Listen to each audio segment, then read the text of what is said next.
Well, I think it's very interesting because I never heard of moral engineering as a concept. And then when I began to look into the issue of socialization in great detail, I began to realize that in the 18th and the 19th century, what you and I call child rearing or socialization used to be called moralization. And what it was really all about was the attempt to transmit certain moral norms to young people about what is right and what is wrong and how to behave. But then what happens is that at a certain point, uh, traditional morality is called into question. People are saying that it's no longer relevant to the modern era. And I think at that point, what you have is a kind of attempt to engineer these, what I call administratively created moral norms. And moral engineering, in a sense, is really a project whereby you try to distance young people from the values of their elders, from the values of their community and of their traditions. And instead of transmitting those values, you expose them to what the moral engineers, which are it's really a species of social engineers, think is important. Yes, you actually quote, quite chilling from William Thomas, an earlier 20th century American sociologist. He said that once we have a science of rational control, then, and I'm quoting again, we can establish any attitudes and values we like whatsoever. This is really pretty chilling and plays, I suspect, to the suspicions that a lot of parents have that there are a lot of forces in our educational and academic and even media circles that are attempting to do just that, to strip the parents of the socialisation responsibilities and I would say privileges of raising their children. I think so. I think that over the last 100 years, you can see the tendency towards displacing education with indoctrination becoming stronger and stronger.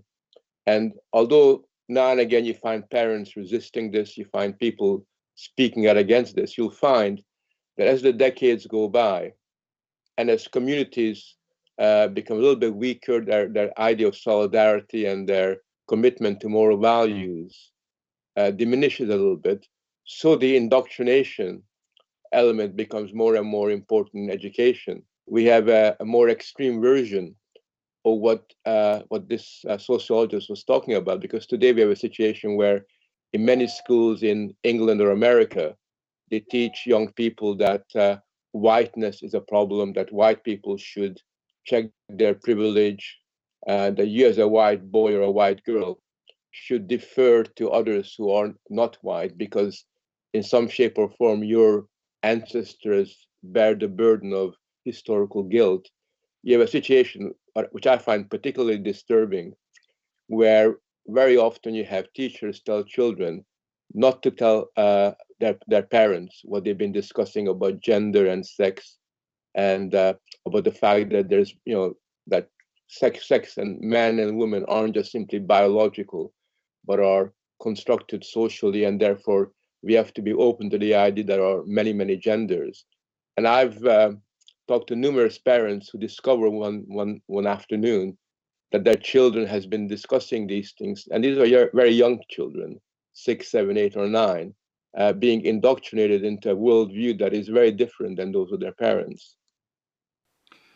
I recently spoke with Abigail Shira on this, and what's really interesting, of course, is that when it comes to gender dysphoria, if it were really science and data-based, you would expect the same sort of patterns to emerge regardless of colour or class or economic well-being. But in fact, the explosion in the number of children presenting with dysphoria turns out to be very much concentrated in middle and upper class American white families, daughters of middle and upper class white families, which tells you straight away that there must be all sorts of societal and cultural practices actually inducing this, rather than it being something that can be verified by the data and by science and by reason.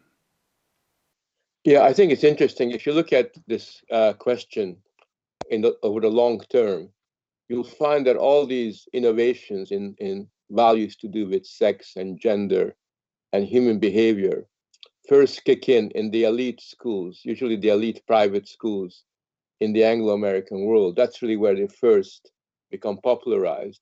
And then over the decades, they gradually seep down into the rest of society. And that's really how these things work.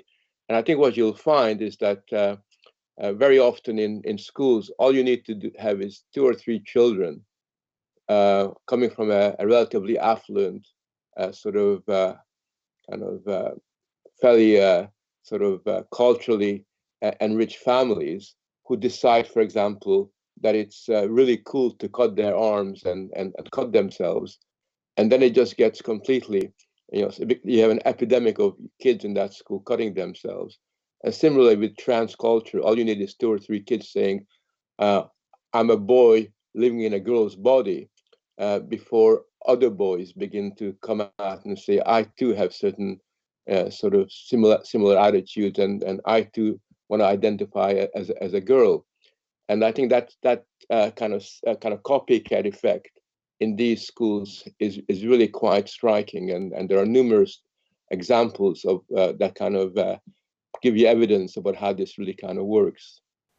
Yeah, it seems to me that one of the things that has come with this identity crisis, where it seems that these days, instead of saying, for example, I think, therefore I am, we say, I feel, therefore I am. And you talk about this in the book, this concept of the enormous difficulty of finding your own identity, and that very few people do it satisfactorily.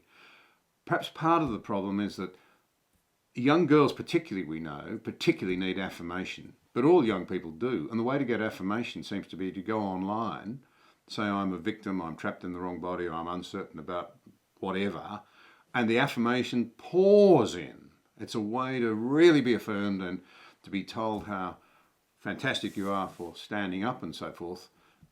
Yet I wonder whether it doesn't in fact lead to further confusion down the road.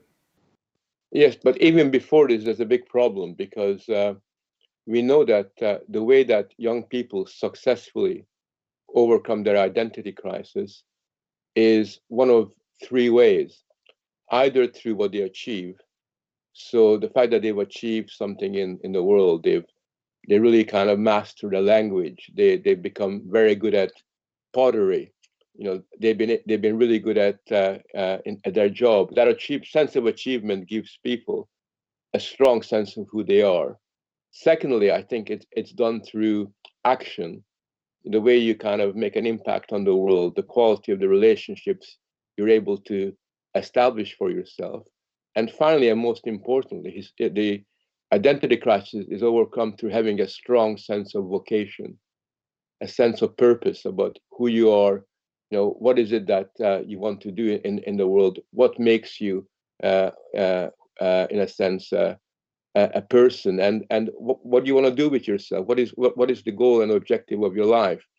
And these 3 elements that are critical for identity formation are all discouraged in our education system, because in our education system we tend to displace these accomplishments with what I call the psychology of validation, where you argue that the way you give kids strong identity is by giving them smiley faces, is by telling them how good they are, by raising their self-esteem, by making them feel good. And there's this kind of bizarre notion that making you feel good is somehow going to give you the confidence to be able to overcome your identity crisis, rather than make you dependent, which is what it does. It makes you dependent on the recognition of others. So you become entirely powerless to make your own way in the world as a result of this. Did you enjoy this conversation? To keep up to date with new episodes, subscribe to the channel and click the notification bell.